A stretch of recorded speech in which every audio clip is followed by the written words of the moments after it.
Жүсіп пен Злиха қиссасы, зындандағы өмір. Мысырдың зынданы қабырғасы қаратастан, есік-терезесі темірден еді. Ішкі дәлізі доңыздың өзі жеркенетіндей былғаншы еді. Дәретханасы ішінде. Тұтқындардың ұлы дәреті мен кіші дәреті дәлізде өзен құсап ағып жататын. Мұндағы бейбақтар қара нанға зәру еді. Күніне бір рет қоймалжың ботқадан быламыққа береді. Оның өзі құнарсыз еді. Жүсіп зынданның табалдырығын бісміллә деп оң аяғымен аттап кірді.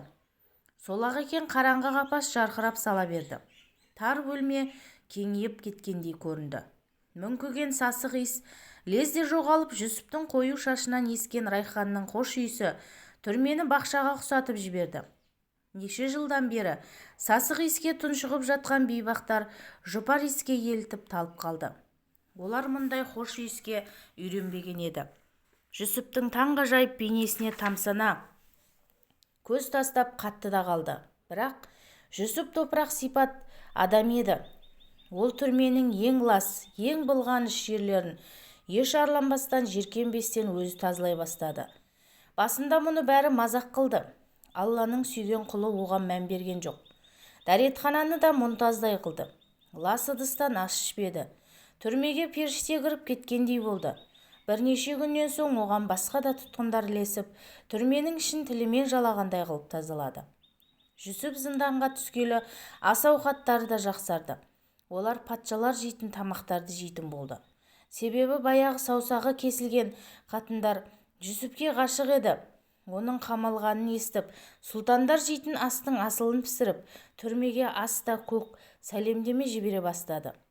Күзетшіден бастап тұтқындарға дейін аузынан ақ май ағып, ауқатқа қарық болды да қалды. Себебі Жүсіп ешқашан тыңқия тойып ас жемейтін. Қандай ауқат келсе де шетінен ғана түртіп жеп, артылғанын басқа бейбақтарға таратып беретін. Осылайша Жүсіптің абыройы еселеп арта берді. Зынданда қай бір жібі түзу адам жатсын, Мысыр аймағына қатыгездігімен аты шыққан қарақшы мен баукеспе ұрылар қараңғы қапаста қашарға тесік таппай азап шегіп жататын. Өздері сұмдық қатыгез болатын.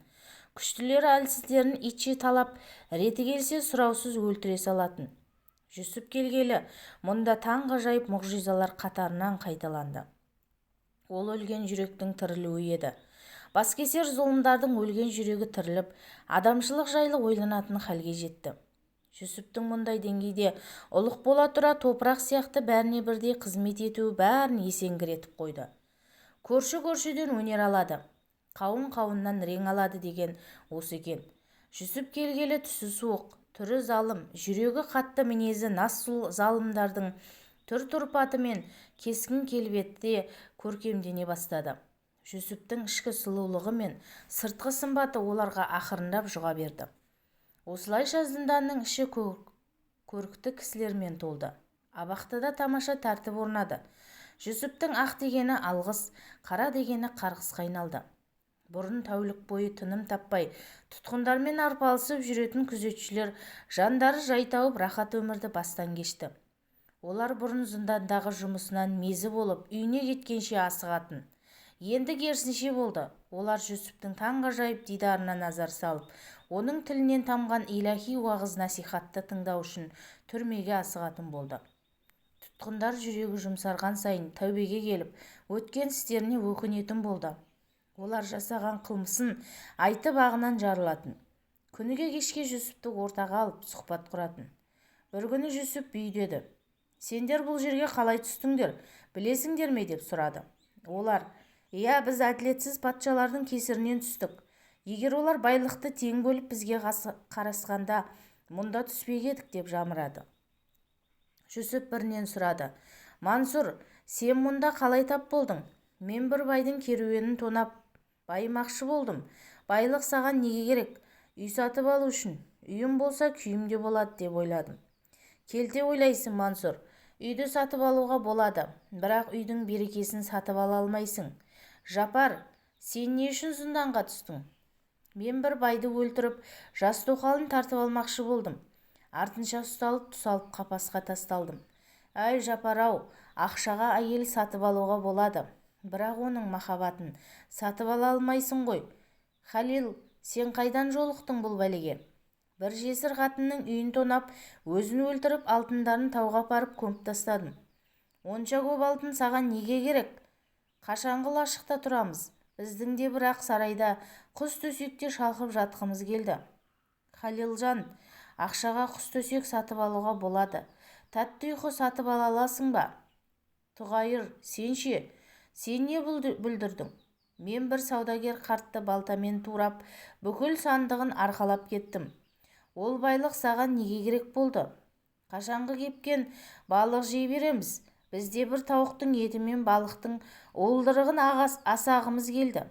Ей бауырым-ай, ақшаға ағыл-тегіл ауқат сатып алуға болады, бірақ тәбет сатып ала алмайсың ғой дейтін. Олар желкесін қасып, ойланып отырып қалатын.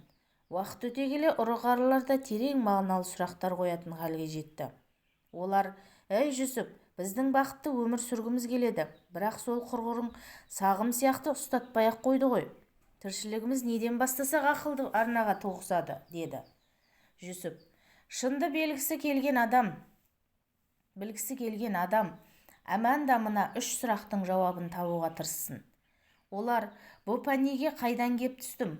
Мұнда не нәрсемен шұғылдансам, 2 тойым қабат, 2 дүнием абат болмақ. Қандай іспен айналыссам айналама пайдалы боламын.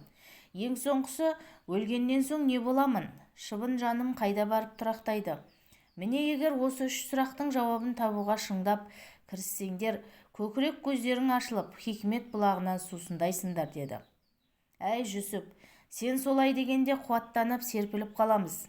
Бірақ өз бетімізше қанша тырыссақ та ойымыз арқандаулы ат сияқты. Тіпті басына томаға кигізілген бүркіттей боп ойсыз отыра береміз. Бізге сен айтып отырған ұлық Алланың ешбір хикметі көрінбейді. Бұл қалай? Оның сыры неде? Тәңірі тағаланың жасырын жатқан хикметін көңіл көзі ғана көреді. Бас көзі оны көрмейді. Бастағы көз шалбардың тесігі деген. Көңіл көзі саф таза болмаса соқыр боп қалады. Күнә мен қылмыстың кесірінен көңіл көзі қоқыммен бітеліп, түк көрмейтін көрге айналады. Сондықтан оны ұдайы тазалап отыру керек. Көңілдің көзін айна деп алсақ, күнә мен қылмыстың кесірін айнаға жабысқан қара тот деп біліңдер. Қара тот айнадан ештеңе көрсетпейді. Барлық заттың тазартқышы бар. Сол сияқты көңілдің айнасын жуып-шайып тазалайтын да өзінің құралы бар. Адамның тұр-тұрпаты сом темірден сомдалған пұт сияқты. Бірақ біз тәннің сыртына емес, көңілдің ішіне үңілуіміз керек. Көңіл айнадай тазарып, ұлық Алланың хикметін анық көрсеткенше, оны тоқтаусыз ысқылай бер. Көңілдің айнасы тот басқан темірдің тотын емес, аппақ күмістің көркемдігін көрсетсін. Тотыққан темір сәуле шашпайды. Бетін ысқылап ерінбей егей берсең, тоты кетіп тазарады. Тазарса жарқырайды, қарасаң түрін көрінеді. Пенденің топырақтан мүсінделген кірпіш тәні темір сияқты қара дүрсін дөрекі келеді. Сонда да қол қусырып отырмаңдар. Тәнді ысқылап көңілдің айнасына жеткенше егей бер.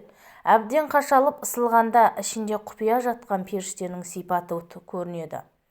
Ұсталар соққан өткір кетпеннен ғибрат алыңдар. Кетпенді жұмысқа аямай салып, қара топырақты қопарған сайын жарқырай түседі. Еңбекке жегілмей құр тұрған кетпен мен күрек өзінен өзі тот басып шіріп кетеді. Мынаны қаперден шығармайық. Тәңірім ақылды жарқыратып өсіретін ілім берді. Таза ақылмен жүректі жарқыратып нұрландыр. Құлшылығың болмаса тоттан тазара алмайсың. Адам құлшылықты денемен ғана емес, ақылымен де, ойдың қуатымен де жасай алады. Жалқау ақыл, шабан ой тұрып қалған су сияқты борсып кетеді. Осыдан соң құмарлықтың араны ашылады. Құмарлықты тежесең, жүректі тазалау оңай болады. Әлемнің ең мөлдір айнасына айналған сом темірдің бетінен дүниедегі барлық жаратылысты көруге болады. Көңілің көр болса, әлемге зұлымдық таратқаннан басқа жолыңда қалмайды. Сондықтан Тәңірі тағаланы жиі еске алып, оның хикметпен жаратқан мына әлеміне қарап, ықыласпен ой жүгіртіп үйренейік. Себебі бар ғылымның түп атасы таза ақылмен ойлану. Осылайша рухани сұхбат зынданда жалғаса берді. Тұтқындардың Жүсіпке жүрегі байланып, қамаудан шыққысы келмей қалды. Олар пайғамбармен бірге өмірінің соңына дейін осылай жата беруге бейіл еді. Злиханың күндес құрбылары да тыныш жатпады. Бір-бірінен жасырынып Жүсіпке сәлем сауқат жіберетін әдет тапты. Бірі зынданның қожасы, күйеуімнің досы. Қаласаң құтқара аламын. Шарты менімен бір рет оңаша табысасың деп хат жазыпты. Екіншісі, негізі сені зынданға қаматқан мен. Қаласаң бүгін босатып аламын. Шарты оңашада бір рет жолықсақ депті. Осындай мазмұндағы хаттар толассыз келіп жатты. Жүсіп бірде-бір хатқа жауап бермеді. Ұлық Алланы зікір етіп қапаста жата берді. Ғашықтық емес, нәпсінің құмарлығы қысқан қатындар Жүсіптен ақыры үмітін үзді. Ал Злиха шын ғашық еді. Жүсіпті зынданға тастағанымен көз жасы құрғамады. Гүлдей жүзі сарғайып, запырандай болды. Жасым болса мынау, орта жастан асты. Өсекке қалдым, онымен қоймай, оны жазықсыз қапасқа салдым деп өкінді. Бірақ Жүсіпті зынданнан шығара алмады. Өйткені оны шығарса өсек-аяң қайтадан өршіп, босқа елдің әңгімесіне қалармын деп ойлады. Алайда Жүсіпке таза киім, ыстық тамақ үздіксіз жіберіп тұрды. Жүсіп зынданның болмашы сығырайған тесігінен арайлап атқан таң мен қызарып батқан күнге қарап, Алланың хикметін көріп, одан рухани рахат алатын еді. Бір күні бір жолаушы зынданның терезесінің алдына кеп отырды. Жүсіп оған тіл қатты. «Кімсің? Не қылған жансың? Қайдан келесің?» деді. «Шамнан келе жатырмын», деді ол. «Жақып пайғамбарды білесің бе?» «Әрине білем». «Кенғанды қой» дегенде Жүсіптің жүрегі алқымына тығылды. Әкесін сағынып, зарығып, олардан тырс еткен бір хабар ала алмай отырғанына неше жыл болып еді. Оның хал-ахуалы қалай? Әлі де тыңба, бақуатты ма? Нашар сияқты. Жынды адам сияқты 20 жылдан бері жол қарап отырады. Сонда жолға не үшін қарайды? Кімді тосады? Естуімше бір баласын қасқыр жеп кеткен сияқты. Бірақ әкесі оған сенбейді екен. Сол құлыншағымен әлі де тірідей тапсамын деген дәмемен зарығып жылайды екен. Жылай-жылай ақыры екі көзі көр боп қалған деседі. Соңғы көргенімде белі бүкірейіп, реңі сарғайып, қырдың басында жол қарап отырған. Жанына жақын баруға жүрегің шыдамайды. Жаның ашып, бауырың езіліп кетеді, деді. Жүсіп әкесінің хабарын естігенде жылап жіберді. Ол, бір аманатым бар, орындай аласың ба? Деді даусы дірілдеп. «Иә, не аманат? Зағип жанға менен сәлем айт. Адамның басы Алланың добы деген. Кебін киген келмейді, кебенек киген келеді дегейсің. Әй жігіт, жөніңді дұрыстап айт. Сен кімсің өзі? Не қылған жансың? Аты жөнің, елің, жұртың, ұру, тайпаң, шежірең бар ма өзі?» «Мысырдың зынданында жатқан бір пақырмен жолықтым. Сол пақырыңыз дұғай сәлем айтты дегейсің. Бас аман, бауыры бүтін болса өзі танып алар. Жолың болсын», деді. Жолаушы бір күні Шамға қайтты. Жол жөнекей Кенғанға соғып, Жақыпқа жолықты. Ол тағы да төбеде Жүсіпті тосып отыр еді. Жолаушы Жүсіптің сәлемін жеткізді. Жақып тыңдап отырып, неге аты жөнін жасырды? Ол жігіт Жүсібім құлыным емес пе екен? Құдайдың маған білдірген бір ишарасы болар. Не де болса бұл тегін хабар емес, деді де қолын жайып. Көрсеткен күніңе мыңда бір шүкір. Жүсіп баламмен амандықта қауышуды жазғайсың деп дұға қылды. Шамдық жігітке бұл хабар үшін ат мінгізіп, алдына 5-6 ірі қара мал салып жіберді. Ұлдары әлгі жігіттің бұл келісін жақтырмай қалды. Онсыз да қайғыдан қан жұтып, жүрегі ауырып жүрген әкемізді тыныш қоймады-ау, қу немелер. Осы күні жақсы хабарым бар деп, әкемізді пайдаланып мал-мүлік алып кетуші түрлі қулар да үйдің маңын айналшықтап жүретін бопты. Бұдан былай бірде-біреуін жолатпаймыз деп тістеніп жұдырығын түйді. Жүсіптің бар тар қапаста қамалып жатқанына 6 жыл болды. Құдай басқа салғанына сабыр қылды. Аузынан Алланың көркем есімдерін тастамады. Қанша жерден пайғамбардың нәсілінен болса да кішіпейіл болды. Сынықтық қылды. Бір күні Жебірейіл періште: «Ей Жүсіп досым, құтты болсын. Ұлық Алла саған тағы 3 қасиетті нәсіп етті. Сабыр, шын сөйлеу және сынықтық. Сабыр түбі сары алтын деген. Осынша тауқыметті тартсаң да сабыр қылдың. Мұның да бір хикметі бар деп соңына дейін күтерсің. Басыңа қанша қиындық туса да тура жолдан таймадың. Алланың барлығы мен бірлігін уағыздаудан қорықпадың. Ұлық болсаң кішік бол деген. Үшінші пайғамбар нәсілінен болсаң да сынықтық қылдың, топырақ сипатта жүрдің. Осы қылығың Аллаға жақты деді. Маған осынша нығмет берген Аллаға сансыз мадақ деп, Жүсіп Тәңірісіне зікір айтып мінәжат етті. Жебірейіл жұмақтан бір жемісті алып келді. Ол: «Ей Жүсіп, мына құрманы ал. Бұл жемісті жесең бойыңа хикмет ілімі дариды. Көңіл көзің ашылады. Саған түстің жоруын үйретемін» деді. Жүсіп құрманы аузына салды. Құрма сол заматта таңдайында еріп сала берді. Жүрек көзі ашылып, аузын ашса, даналықтың інжу маржаны төгілетін болды. Рухани дәрежесі қарыштап өсті. Жалғасы келесі шығарылымда.